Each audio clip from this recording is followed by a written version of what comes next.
los campos y salieron a ver lo que había sucedido, y vinieron a Jesús y hallaron al hombre de quien había salido los demonios sentado a los pies de Jesús, vestido y en su cabal juicio, y tuvieron miedo. Y los que lo habían visto le contaron cómo había salvado al endemoniado. Entonces toda la multitud de la región alrededor de los gadarenos le rogó que se marchase de ellos, pues tenían gran temor. Y Jesús, entrando en la barca, se volvió, y el hombre de quien había salido los demonios le rogaba que le dejase estar con él. Pero Jesús le despidió diciendo: vuélvete a tu casa y cuenta cuán grandes cosas ha hecho Dios contigo. Y él se fue, publicando por toda la ciudad cuán grandes cosas había hecho Jesús con él. Gloria al Señor. Puede sentarse, hermano. Qué bueno es el Señor. Bendito sea su nombre. Y amado hermano, y vemos, Iglesia de Cristo, lo que Dios hace en las vidas. Vemos cómo Dios actúa, vemos cómo Dios obra, mi amado hermano, y obra de una forma maravillosa en las vidas de los seres humanos, así como también en las vidas nuestras, Iglesia de Cristo. Hoy Dios nos permite y nos da el privilegio de estar en este lugar, de poder alabarle, de poder adorar y de poder bendecir su santo nombre. Y nosotros pues nos gozamos por ellos, Iglesia de Cristo, nos gozamos por ello. Pero vemos, Iglesia de Cristo, las cosas que suceden cuando la ausencia de Dios, por la ausencia de Dios en ciertos lugares. Pero vamos a ir aprendiendo otras cosas más, mi amado hermano, que son bien interesantes y en las cuales nosotros también conoceremos otra cosa. Por lo cual yo le invito ahorita que abramos en Isaías capítulo 65. Vamos a leer una porción de la palabra por ahí. Y vamos a entender y vamos a comprender el significado. ¿Qué dice la Biblia, hermano? ¿Cómo estaba este hombre gadareno? Endemoniado. ¿Qué tenía? ¿Qué más tenía él? Tenía demonios. Pero ¿qué más había en este joven, mi amado hermano? ¿Cómo estaba él? No tenía ropa, y si no tenía ropa, entonces ¿cuál era su condición? Estaba desnudo. Y el estar desnudo, ahorita vamos a encontrar, mi amado hermano, qué significa el desnudismo, el estar desnudo, Iglesia de Cristo. Por eso que estamos en Isaías, en su capítulo 65, y vamos a leer del 65 al 4 y vamos a conocer, vamos a ir conociendo ciertos aspectos de lo que representa. Dice: fui buscado por los que no preguntaban por mí, fui hallado por los que no me buscaban. Dije a gente que no invoca mi nombre: heme aquí, heme aquí. Extendí mis manos todo el día a pueblo rebelde. Esa palabra que se nos quede: pueblo rebelde. Márquela ahí. El cual anda por sus caminos no bueno, en pos de sus pensamientos, pueblo que en mi rostro me provoca de continua ira, sacrificando en huertos y quemando incienso sobre ladrillos, que se quedan, ¿en dónde, hermano? ¿En dónde se quedan espiritualmente hablando, hermano? Que se quedan en los sepulcros y en lugares escondidos, pasan la noche, que comen, ¿qué más comen estos? Carne de cerdo. Estamos viendo el contexto del tiempo, lo estamos viendo antes de la muerte y resurrección de Cristo, porque lo que estamos viendo ahorita el endemoniado gadareno fue un evento que sucedió antes de la muerte y de la resurrección de Cristo. Por eso que el contexto se maneja a través de la cultura, cómo era, cómo ellos actuaba el pueblo de Israel, hermano? Pues antes de la venida de Cristo y de acuerdo a lo que nosotros conocemos, hermano, no se podía comer carne de cerdo. Para Dios eso que era, hermano, abominación. Entonces ahorita vamos a ver, porque si usted se da cuenta, mi hermano, muchos de los aspectos que estamos viendo aquí en Isaías, ¿en dónde los encontramos? Allá donde estamos viendo. ¿En dónde estamos leyendo ahorita, hermanos? Lucas capítulo 8, correcto. Que se quedan en los sepulcros, en lugares escondidos, pasan la noche, que comen carne de cerdo y en sus ollas hay caldo de carnes de cosas inmundas. ¿Qué encontramos aquí en Isaías 65, hermano? Que todos aquellos que practican eso, ¿cómo son conocidos? Como pueblo rebelde. ¿Cómo son, hermano? Pueblos rebeldes. ¿En dónde duermen? Que se quedan en los sepulcros. ¿Y qué son los sepulcros? ¿En dónde están los sepulcros? En los cementerios. ¿Y qué comen? Carne de cerdo. Ok, regresemos a Lucas capítulo 8. Ahí donde estamos meditando, mis amados hermanos. Qué bueno es el Señor Jesús, que nos ayuda, mi amado hermano, y que nos enseña cada día su bendita voluntad. Ahora veamos, mi hermano, qué es lo que dice ahí. Apuntamos esos pasajes, ¿verdad? Pero para darle un poquito más de profundidad vamos a ir a Zacarías capítulo 3, versículo 4. Libro del profeta Zacarías, en su capítulo 3, en su versículo 4. Y le vamos a dar un poquito más de profundidad. Capítulo 3, de igual forma, vamos a leer del capítulo 1 al capítulo 4. ¿Lo tenemos, amados hermanos? Veo que ya leímos en Isaías, y ahí encontramos un término de pueblo rebelde. ¿En dónde dormían estos? En sepulcros. ¿Cómo estaban?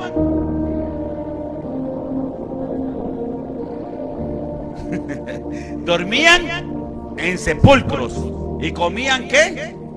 Carne de cerdo. Ahora vamos a encontrar un requisito, un concepto más para luego enfocarnos en Lucas, el endemoniado gadareno. Leamos lo que dice ahí. Me mostró al sumo sacerdote Josué, el cual estaba delante del ángel de Jehová, y Satanás estaba en su mano derecha para acusarle. Y dijo Jehová a Satanás: Jehová te reprenda, oh Satanás, Jehová que ha escogido a Jerusalén te reprenda. ¿No es este un tizón arrebatado del incienso? Y Josué estaba vestido de vestiduras, ¿qué, hermano? Viles. ¿Cómo estaba vestido Josué? En lo que estamos leyendo, vestido de vestiduras viles. Y estaba delante del ángel de Jehová. El ángel de Jehová, que él representaba en el Antiguo Testamento. Ok. Oiga lo que dice el versículo 4. Y habló el ángel y mandó a los que estaban delante de él, diciéndole: quitarle esas vestiduras viles. Y a él le dijo: mira, que he quitado tu pecado y te he hecho vestir de ropas de gala. ¿Qué fue lo que le quitaron, hermano? Sus ropas viles. ¿Qué hicieron con él? Y le vistieron de ropas de gala. Tres conceptos encontramos acá. En el Antiguo Testamento usted nunca va a encontrar, a excepción de lo que encontramos en Zacarías, que diga que está quitando el pecado, sino solo dice que está tapando el pecado o cubriendo el pecado. Pero aquí está hablando de un concepto de ¿qué, hermano? De quitar. Aquí bien claro la palabra dice quitar. Y este quitar únicamente lo encontramos en Jesucristo. Y desde la dispensación de la gracia para acá. Porque en todo el Antiguo Testamento estuvo un David, estuvo un Job, estuvo un Daniel, estuvo, ¿qué, hermano? Muchos estuvieron. Pero cuando todos ellos murieron, ¿alguno salió de esta tierra? Ninguno salió de esta tierra.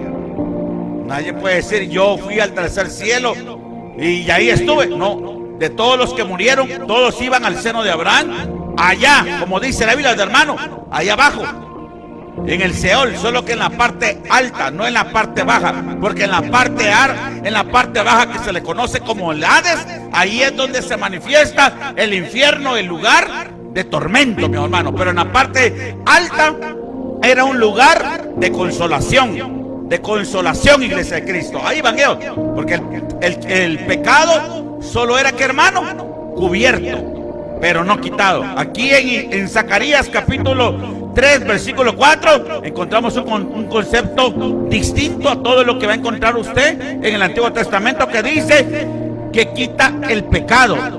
Y a él le dijo: mira que he quitado de ti tu pecado. Y habló el ángel y mandó a los que estaban delante de él, diciéndole: quitadle esas vestiduras viles. ¿Qué es lo primero que hace Dios con nosotros, hermano? Que Él nos quita vestiduras viles. O sea, no tenemos a Cristo, hermano. Por eso es que por más que el humano sea bueno y haga buenas obras, por más que el ser humano, porque hay mucha gente humana, hermano, muchos humanos que no tienen a Dios, pero son bien bondadosos, son generosos, ayudan a la gente.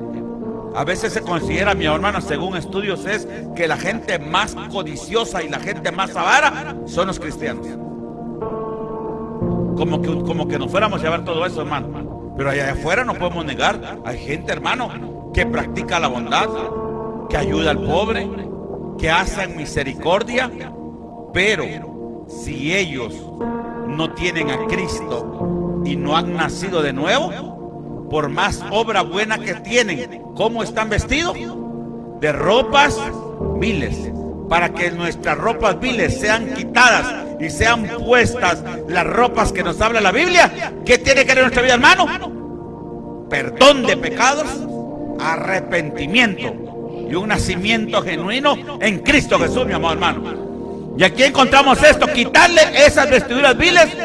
Le quitaron lo vil y a él le dijo: mira que te he quitado tu pecado y te he hecho vestir de ropas de gala. Ok.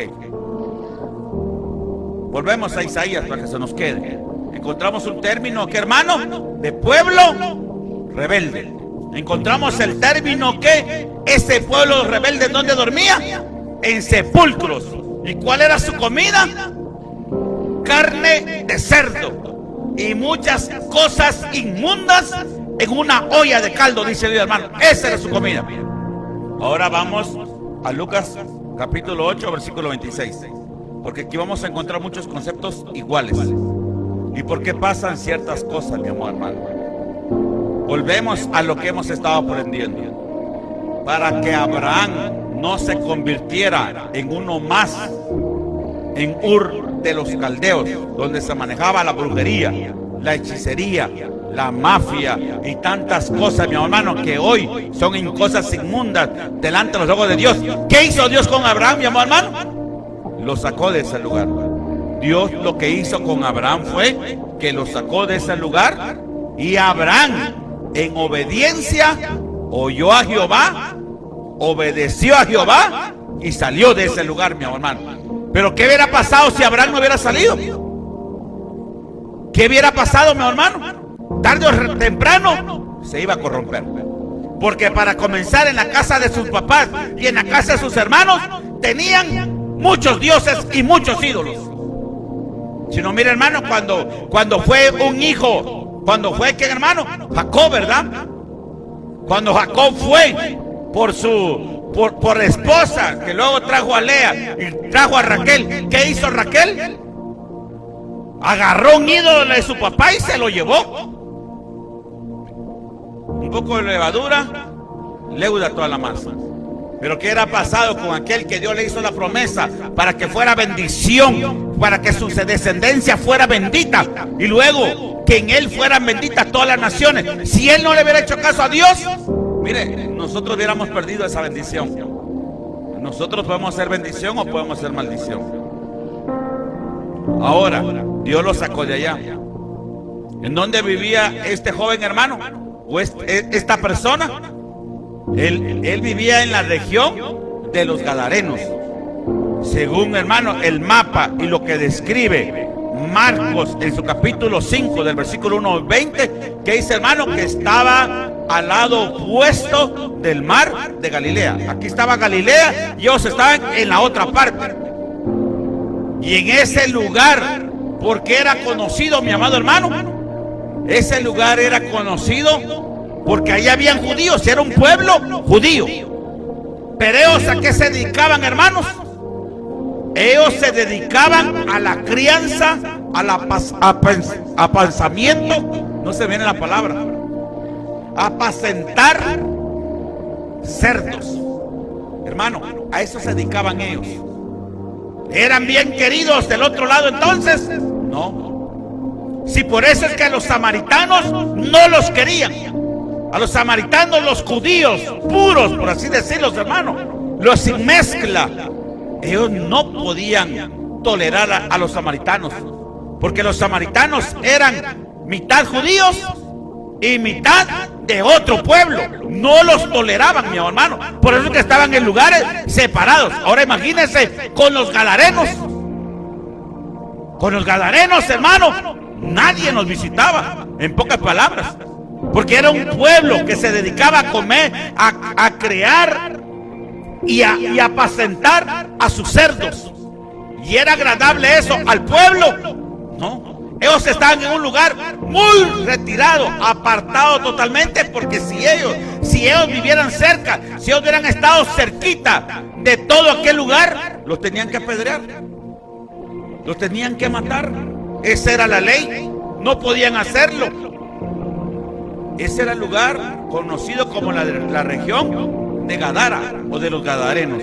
Ahora veamos, mi hermano, él estaba ahí.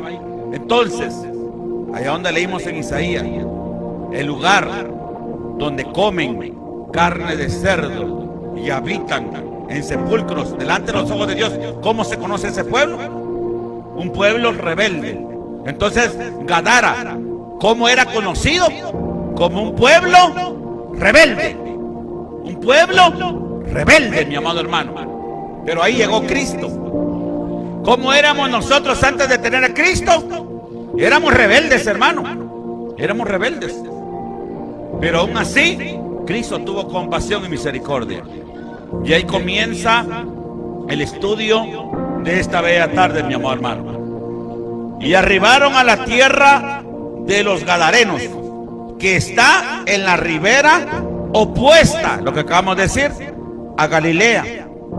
Al llegar él, ese él es Cristo, a tierra, vino a su encuentro un hombre de la ciudad. ¿Cómo vino, hermano? Endemoniado. ¿Cómo venía este hombre? ¿Y qué significa la palabra de endemoniado? Que en él, en su ser, habitan espíritus inmundos. Pero tenemos que tener mucho cuidado, hermano. O somos un santuario para Dios, o somos un lugar de habitación para espíritus inmundos. Mucha gente dice, pero yo soy buena. Sí, pero si no tienes a Dios, miren, en esta tierra, espiritualmente, en el conflicto espiritual, está Dios con sus ángeles y su iglesia, y por otro lado está Satanás con sus espíritus inmundos, con sus demonios, con sus brujos, hechiceros, satanistas, agoreros y todo lo demás, mi amado hermano. Y la gente dice, no, pues yo no soy ni de acá, no soy ni de allá, yo voy al centro. Tarde o temprano, hermano, nosotros somos alcanzados por cualquiera de los dos. Y bendito sea Dios, que Dios a nosotros nos alcanzó a través de Cristo. Pero estos hombres, ¿en dónde están, hermano? En un lugar. Al llegar a la tierra vino a su encuentro un hombre de la ciudad endemoniado desde hacía mucho tiempo, y no vestía ropa ni moraba en casa. ¿Cómo está ese hombre? Desnudo. Ni moraba en casa, sino ¿en dónde moraba él? En los sepulcros. Uno de los primeros requisitos que encontramos allá, ¿verdad, hermano? En el libro del profeta Isaías. ¿Isaías qué es? 65, versículo 4. Él moraba en los sepulcros. Y ahora diga, hermano, en los sepulcros, en los nichos, ¿quiénes están ahí? Los muertos. ¿Quiénes están ahí, mi hermano? Los muertos. Y quizás sí una que otra tumba donde están durmiendo los santos de Dios, mi amado hermano. Pero está ese lugar solo. No, también hay ángeles en ese lugar. Por eso que hasta en el satanismo, mi amado hermano, está prohibido que se practique esas cosas inmundas a los ojos de Dios, donde haya sido enterrado un cristiano genuino, mi amor hermano, donde estén los huesos de un cristiano genuino, porque la presencia de Dios está en nuestra vida, mi hermano. Y aún en nuestros huesos, esa presencia no se retira, iglesia de Cristo. Y usted dirá, hermano, ¿y usted cómo afirma la palabra? La Biblia dice, mi hermano, que cuando Eliseo durmió o murió, de acuerdo al término que nosotros queramos darle, ¿verdad, mi hermano? Fue enterrado y estaba en la tierra, en una cueva, pero había guerra y cierto soldado murió y rodó y llegó a donde estaban los huesos de Eliseo. Y cuando tocó a los huesos de Eliseo, ¿qué pasó con este hombre que había muerto? Regresó a la vida. ¿Pero eran los huesos de Eliseo? No, la presencia de Dios estaba en él. La presencia de Dios está en nuestra vida, hermano. Eso es lo bueno de tener a Dios. Su presencia está en nuestra vida. Pero si su presencia no está en nuestra vida, hay otra presencia también que se está manifestando. Y tarde o temprano nos quitará el dominio propio. Y luego cuando usted piensa, mi amado hermano, descontrolados, perdió la razón, es que no está cuerdo, es que está loco, llevémoslo a un hospital de mucha gente, hermano, perdió el control, perdió el dominio propio, mi amado hermano. ¿Y eso había pasado con este hombre? Sí. ¿Y por qué perdió el control, mi amado hermano? La Biblia lo dice, porque él estaba endemoniado. En su vida había, que hermano, espíritus inmundos, y su razonamiento ya no era el de una persona normal, sino que esos espíritus inmundos estaban pensando, generando pensamientos por él, mi amado hermano. Hay que tener cuidado cuando empezamos a atormentarnos nosotros mismos, cuando no podemos dormir porque hay pensamientos y esto y lo otro, preocupándonos, afanándonos, amargándonos, angustiándonos, entristeciéndonos, generando miedo y tanta cosa en nuestra vida, hermano. Es porque hay un espíritu inmundo ahí, iglesia de Cristo. Nosotros tenemos poder y autoridad en el nombre de Jesús. No permitamos que Satanás robe nuestro sueño, mi hermano, y robe la paz de nuestra vida. Hay que reprender en el nombre de Jesús, porque en el nombre de Jesús se dobla toda rodilla y toda lengua confiesa que Jesús es el Señor. Eso es lo bueno de tener a Cristo en nuestra vida. Toda la gente dice, yo no necesito a Jesús. Yo no necesito a Jesús. Ahorita no lo necesitan, pero muchos ya andan viendo cómo pasa, ¿verdad, hermano? La gente dice, yo no necesito a Jesús. Pero, hermano, vayamos a visitar a los hospitales. Vamos a visitar a las cárceles. Vamos a visitar a los hermanos, a esos hospitales mentales. Y hable de Jesús. ¿No quisieran conocer de Jesús ahora, hermano? Bien. Por eso es que hay que aprovechar el tiempo. Cuando la gente anda muy preocupada, dice, es que no sé qué pasa. Y mucha gente te dice, hay que pedirle al hermano que ore por mí. Vamos a pedirle para que Dios tenga misericordia de su vida. Pero el que tiene que clamarle a Dios es usted, yo y el que nos está viendo. Si quieren que Dios los oye, los escuche y que reprenda ese espíritu inmundo, hay que clamar al que lo puede todo y el que lo hace todo. Nosotros sin Cristo no somos nada, mi hermano. Desde hacía mucho tiempo y no vestía ropa ni moraba en casa, sino en los sepulcros, dice la Biblia. ¿A quién vio, mi hermano? Con Jesús. Jesús iba solo. No, hermano, aquí es donde tenemos que centrarnos siempre. Para todo aquel que tiene un ministerio, para aquel que tiene un don. Ay, hermanos, que traigan a fulano de tal o a fulana de tal, porque viera, eso sí, medio reprenden al demonio y va saliendo huyendo. No. Aquí iban sus discípulos con él. Iba un Pedro, iba un Juan, un Jacobo, un Felipe, un Tadeo.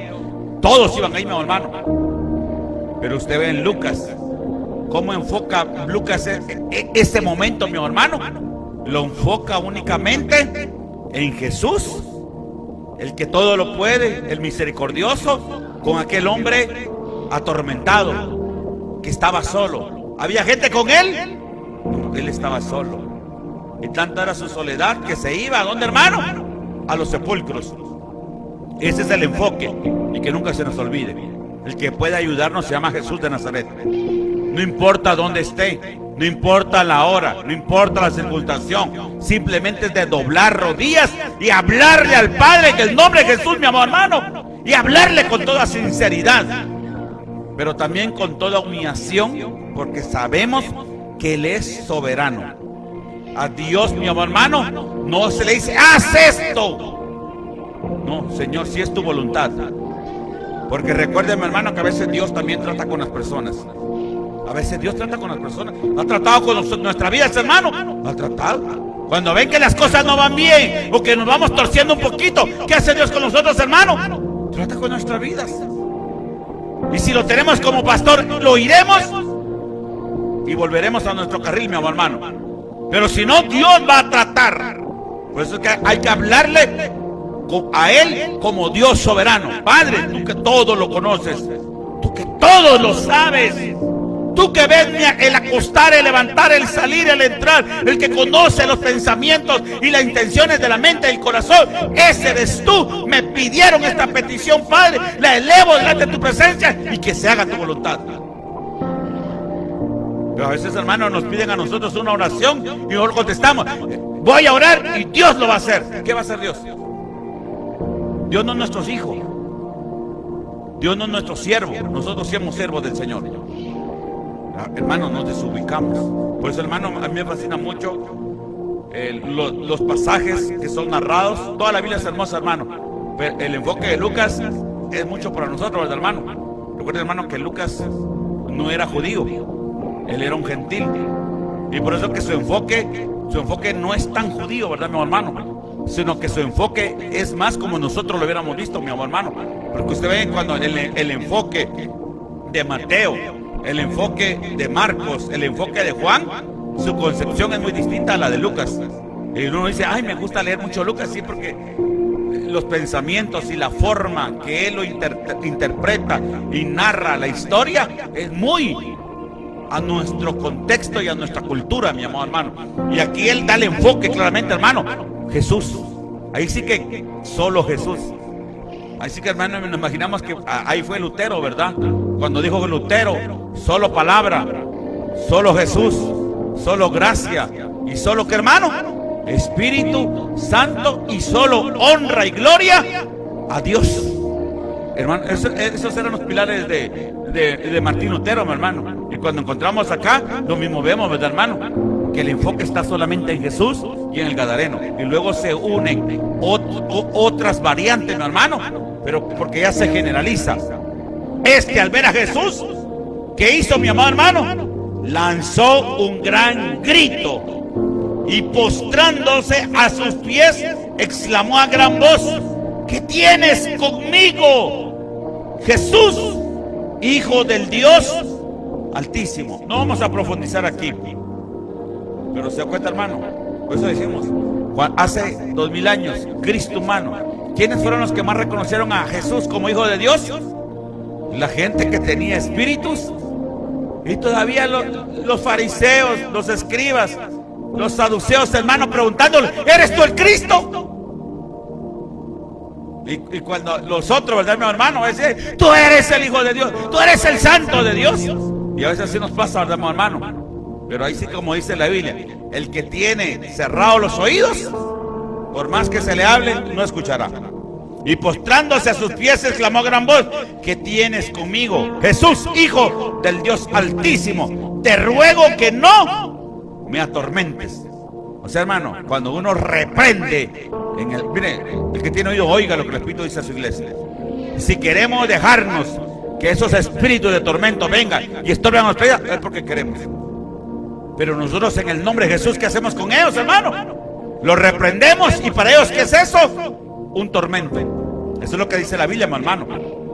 Te ruego que no me atormentes, porque mandaba al espíritu inmundo que saliese del hombre. Para él era un tormento que Jesús le ordenara que saliere, pues hacía mucho tiempo que se había apoderado de él, y le ataban con cadenas y grillos, pero rompiendo las cadenas era impelido por el demonio a los desiertos.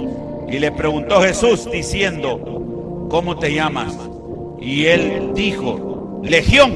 Y si usted va a leer a Mateo capítulo 8, versículo 28 al 34, Marcos 5 del 1 al 20, va a encontrar que la Biblia dice, mi hermano, narrando este mismo concepto, solo que le da más números. Y dice, hermano, que eran como 2000 demonios que salieron y 2000 cerdos fueron los que se fueron a lanzar al acantilado. Y él le dijo, legión, porque muchos demonios habían entrado en él. Hermanos, amigos que nos miren, nunca permitamos que ciertas cosas queden en nuestra. Nos enojamos hoy, no permita que ese espíritu inmundo quede ahí. Por eso dice la Biblia, hermano, que no se ponga tu enojo con el sol o el sol en tu enojo. Antes de dormir hay que pedirle perdón al Señor. Señor, hoy me enojé. Señor, alguien hoy vino a contar un chisme o yo llevé un chisme, perdóname. Yo no quiero que ese espíritu de chisme muera en mí.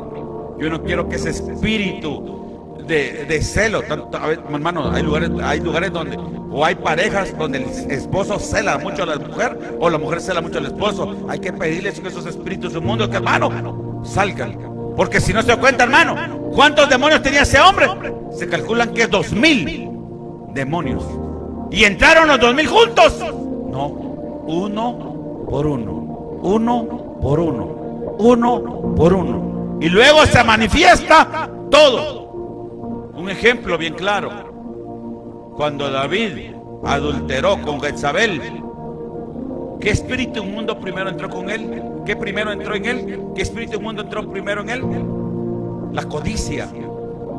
Porque ¿qué pasó con el hermano? Él codició. Y la ley decía, no codiciarás a la mujer de tu hermano. ¿Y qué hizo David, hermano? Codició a Jezabel.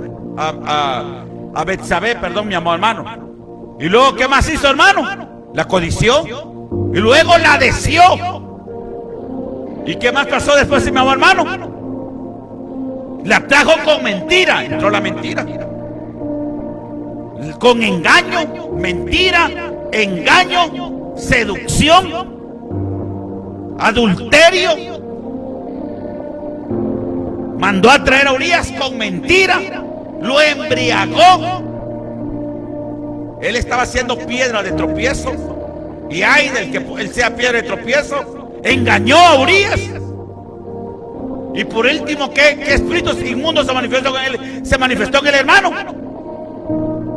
Muerte, pero para él no. Homicidio. ¿Cómo se le conoce eso? ¿A homicidio o asesinato? Las dos cosas. Porque él mandó a qué, hermano. Y todo, mire cuántos demonios entraron a partir de una cosa, hermano. ¿Cuántos ya habían en David, hermano? Que habían varios. Y él bien tranquilo, ¿verdad, hermano? Es que eran pocos. Entonces más o menos él tenía dominio. Pero por momentos salía ese. Pero el que es de Dios, Dios va a hablar. Así que, hermano, cuando Dios nos hable, no nos enojemos. Porque David tranquilo, ¿verdad, hermano? Viviendo la vida, mandó a Urías al frente, lo mataron y se hizo el triste. ¿Cómo fue posible que murió Urías? Y mira, hermano, y delante de los hombres, ay, ese David es misericordioso. Ay, Dios no dejó a la viuda sola, la mandó a traer. Delante de los ojos de los hombres, ¿cómo se estaba viendo David, hermano? Como un hombre muy bueno. Pero delante de los ojos de Dios, un hombre vil, despreciable, pecador, mi amado hermano. Pero Dios es misericordioso. ¿A quién mandó para que le hablara la palabra de Dios? A David, hermano. Al profeta Natán. Natán, ve. Bonita la misión, bonita el arte profético de Natán para David, hermano. Era sencillo llegar con David y decirle eso, hermano. No, lo podían acusar de sedición o traición por hablar mal del rey. ¿Y qué podía haber pasado con Natán, hermano? Lo hubieran podido matar.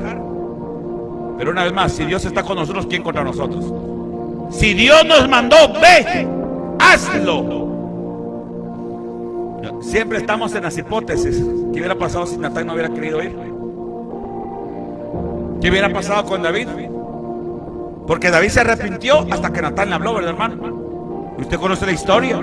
Natán le habló, David se enfureció. ¿Qué tal, hombre? que haya hecho esto, muera, dijo el hermano. ¿Y qué le dijo Natán, hermano? Tú lo eres. ¡Pum! El David altivo. Mire, hermano, todo lo que está manifestando allá en David, hasta el suelo, ¿verdad, hermano? Es que ¿qué dice David, hermano? El que se ensalza, Dios, ¿qué pasa con el hermano? El que se exalta, Dios lo humilla.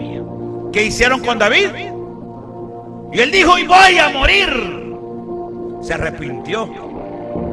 ¿Y qué le dijo Natán, hermano? No vas a morir, porque Dios escuchó tu oración, le dijo, y tu arrepentimiento.